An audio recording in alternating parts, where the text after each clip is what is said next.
Hello tout le monde et bienvenue pour une nouvelle vidéo sur The Division. Aujourd'hui, je vous propose une présentation de 3 des 4 nouvelles armes installées avec le patch 1.2. Nous avons donc la Porte Gourmand qui est une mitrailleuse lourde, le Centurion qui est un petit gun et le M1 Historian qui est un sniper que tout le monde connaît. Juste avant ça, je vais faire un rapide détour, une petite parenthèse. Il y a le 28 avril, j'ai posté ma première vidéo, donc il y a pile poil un mois aujourd'hui. J'ai posté ma première vidéo sur ma chaîne YouTube. J'avais donc évidemment 0 abonnés. Enfin si, j'ai mes 3 copains qui sont abonnés. Voilà, j'ai mes 3 copains et mon chat. Ils se sont tous abonnés en même temps. Alors c'était foufou, ouais, j'avais 4 vues.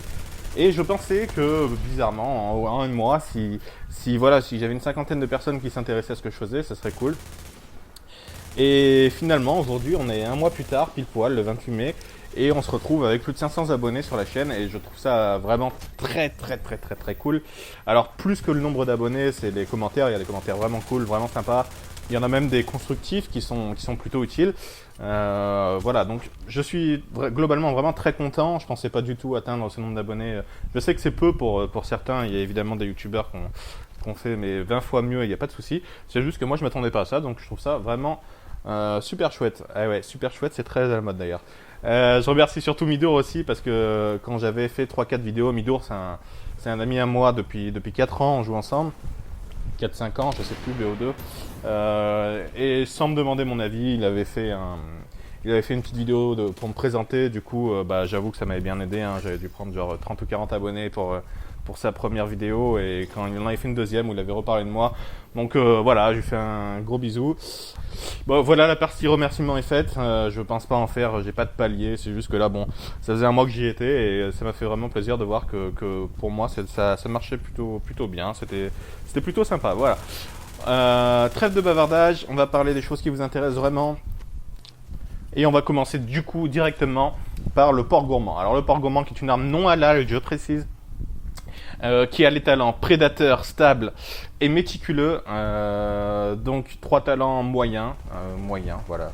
Prédateur, ça régénère 13,5% de santé pendant 5 secondes, stable, c'est 47% de stabilité, et méticuleux, c'est tuer une cible à 23,5% de chance de remplir instantanément le chargeur. Alors, autant c'est une arme qui est... les talents sont plutôt adaptés à l'arme, c'est-à-dire que cette arme, elle a besoin de stabilité, elle bouge vraiment dans tous les sens. Elle a besoin peut-être de méticuleux aussi parce que quand elle recharge, vous pouvez prendre un café, manger des cookies, lancer un film. Elle met 1 heure à recharger, évidemment elle a énormément de balles de base, elle a 100 balles de base donc avec un gros chargeur, vous pouvez la monter assez haut.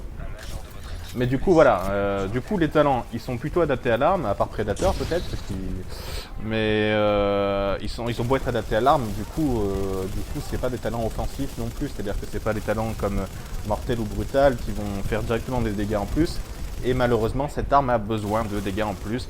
Donc voilà, déjà je me suis embêté un petit peu à changer mon équipement pour pouvoir jouer avec cette arme et avoir tous ses talents. C'est-à-dire que Predator, comme requis, pour pouvoir avoir le talent, vous savez que chaque talent a des requis en général. Les requis de Predator, c'est 1547 d'armes à feu, 2579 d'endurance et 1547 d'électronique. Et du coup, moi j'avais que 1100 d'électronique, ça me faisait environ 16 000 de puissance de compétence. Du coup, pour jouer avec, vous devez un peu monter votre électronique. Bon, j'ai fait ça, je me suis adapté un peu. Mais si on parle globalement de l'arme, si on devait être à peu près correct sur cette arme, c'est une arme que je vous conseille, mais vraiment pas du tout. Déjà, c'est une mitrailleuse légère, donc qui dit mitrailleuse légère dit qu'elle n'a pas de bonus inhérent à l'arme, tel que les mitraillettes ou les snipers.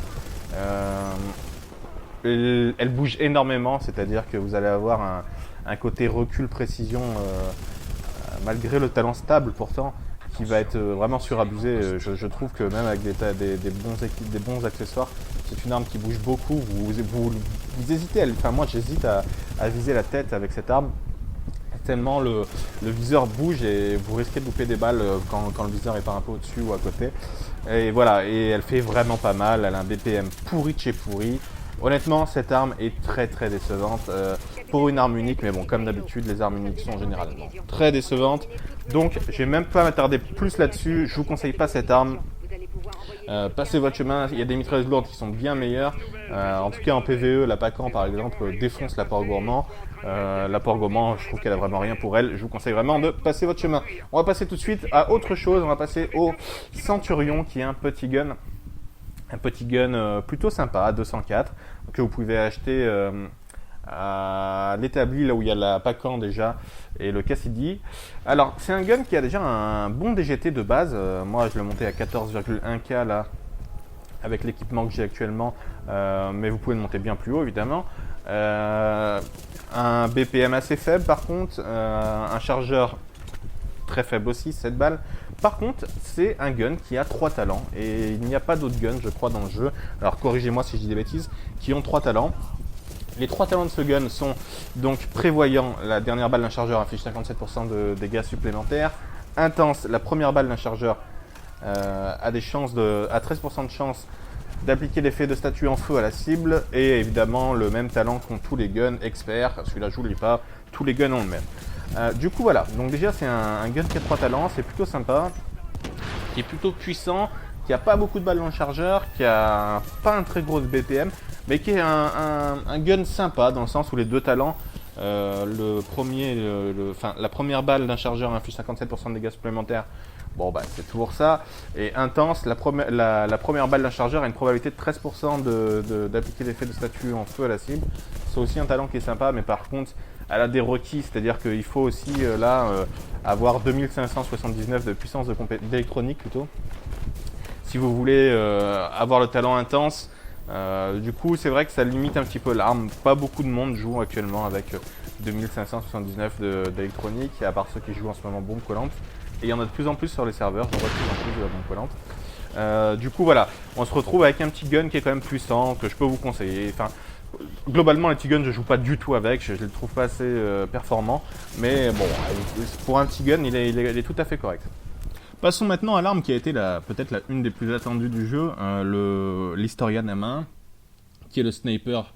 Le M1 étant le sniper que tout le monde joue, on espérait que le sniper unique serait un sniper avec des talents plutôt balèzes, quoi, des talents plutôt sympas. Alors déjà, avant de parler des talents, on va juste, vous pouvez vous le procurer ce sniper. Il est à 800 crédits Phoenix environ, au marchand à côté de la recalibration. Donc vous allez au marchand, vous verrez tout en haut le Historian. Voilà, comme ça tout le monde peut l'avoir, tout le monde peut jouer avec celui-là. Donc il a 157% de dégâts de shot, ce qui est déjà moyen, c'est-à-dire qu'on peut aller jusqu'à 171%. Donc déjà là-dessus, bon, il n'y a rien de grave, hein, c'est pas non plus nul, mais voilà, c'est dommage. Ensuite, les 3 talents, c'est préparé, intense et nuisible.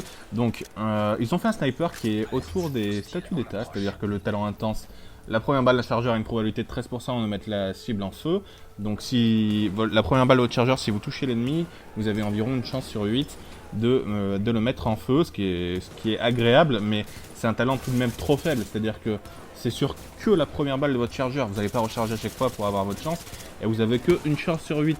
Donc honnêtement c'est un talent gâché pour moi, sur un sniper c'est un talent gâché. Autant le deuxième, le talent nuisible, est déjà plus intéressant, et c'est un talent, je pense qu'on voit pas assez de joueurs qui jouent avec. Moi c'est un talent que j'aimerais bien avoir sur mon M1, sur mon autre M1, parce que les Historians je vais pas le garder, je vais pas vous mentir. Le talent nuisible qui a 13,5% d'appliquer l'effet statue hémorragie à la cible, c'est plutôt cool, parce que lui c'est pas sur la première balle, c'est sur toutes les balles.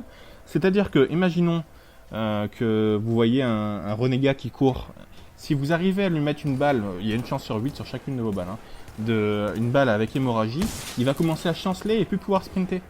Et c'est très agréable pour pouvoir après le courir après, le rattraper, tout ça. C'est vraiment un talent que je trouve intéressant à avoir sur un snipe. Imaginons que vous avez un snipe avec, je sais pas moi, par exemple, brutal ou mortel, équilibré et nuisible, ça peut être sympa. Honnêtement, ça peut être sympa. Ça peut faire un snipe correct.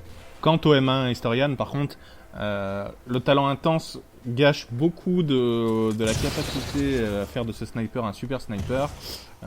Pareil pour ses dégâts de shot, 157%, c'est dommage de ne pas être plus près des 171.